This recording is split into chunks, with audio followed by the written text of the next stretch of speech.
तहत ये जो हमारे अवधूत हैं वो नागा सन्यासी बन रहे हैं। जी, यह प्रक्रिया पहले अवधूत और महापुरुष बनाया जाता, जिसको यानी संन्यास घर में एक तरीका से जन्म, फिर उसको अवसर दिया जाता है वो भक्ति करे, सेवा करे, गुरु महाराज की करे, भगवान की करे, जब करे तब करे, ध्यान करे, है ना, मानव कल्याण के लिए। जब ईश्वर से लगता है कि दरस परस होने लगा है, गुरु महाराज की कृपा दृष्टि उनके ऊपर होने लगी, तब ये आज महापुरुष से सभी ये नांगा बन रही हैं। कुछ महापुरुष बनेंगे, ये सब नांगा बन रही है। और भी आने वाले साहिबी में और भी बीच में हमारे गुरु लोग जो निर्धारित तारीख करेंगे उसके अनुसार रोज भी नांगा संस्कार होंगे।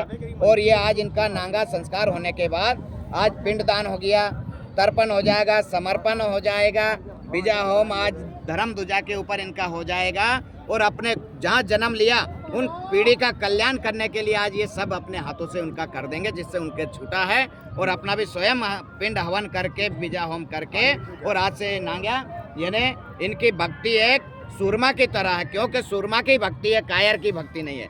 जैसे राजा हरिचंद रानी तारा को बैराग हुआ, सब कुछ छोड़ दिया था। जैसे गोपी चंद को सन्यास हुआ, सब कुछ छोड़ दिया था। भर्तृहरि जी को सन्यास हुआ, सब कुछ छोड़ दिया था। इसीलिए जब बैराग सन्यास होता है तो उसके ईश्वर के लिए और कुछ नहीं दिखता। तो आज इनका जीवन देश और धर्म के लिए, मानव कल्याण के लिए स्वयं अपनी मर्जी से इन्हें समर्पण कर दिया है। और आज से ये देश और धर्म के लिए ही जिएंगे। जो पे जप तप करेंगे, हवन पूजन, वो सब मानव कल्याण के लिए, देश की रक्षा के लिए, धर्म की रक्षा के लिए। ये धर्म की रक्षा की एक विशाल यानी एक तरीका से फौज मानो। ये कितनी संख्या में महाराज जी नागा आज लगभग 1100 नांगाओं का आज संस्कार हो रहा है, बाकी और भी होंगे। ऐसे करके 20 से 25 हजार के लगभग यानी नांगा संस्कार होने का प्रयागराज कुंभ मेला में अनुभव है। महाराज जी, यहाँ जो नागा बनते हैं उनका कोई विशेष नाम दिया जाता है? हाँ, हर कुंभ का विशेष होता है। जैसे यहाँ प्रयागराज में गंगा मैया की गोद में जो नांगा बनते हैं वो राज राजेश्वरी कहलाते हैं जी। जो हरिद्वार में नांगा बनते हैं वो बर्फानी नांगा कहलाते हैं। और जो उज्जैन में नांगा बनते वो खूनी नांगा कहलाते हैं, कि धर्म के लिए उनको कुछ भी, जिसको कहते हैं अस्त्र शास्त्र और माला बाला, यानी कुछ भी वो कर सकते हैं देश की धर्म की रक्षा के लिए, अपने स्वार्थ के लिए नहीं है। ऐसी शिक्षा दीक्षा हमारे गुरु लोग देते भी नहीं, शांति के प्रतीक शिक्षा देते हैं।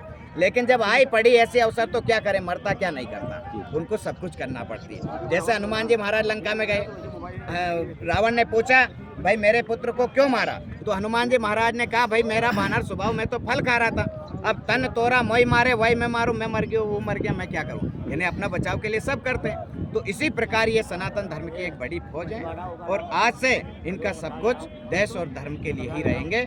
ये अपने निजी स्वार्थ, निजी जीवन, निजी रिश्ता, निजी पारिवारिक कोई नहीं रहेंगे, पूरा देश ही इनका परिवार होगा। नाम बता दीजिए महाराज। श्री महंत चैतनपुरी जी, अंतर्राष्ट्रीय मंत्री, श्री पंतस्नाम जूना अखाड़ा, पीठाधीश, नालामठ, राजस्थान।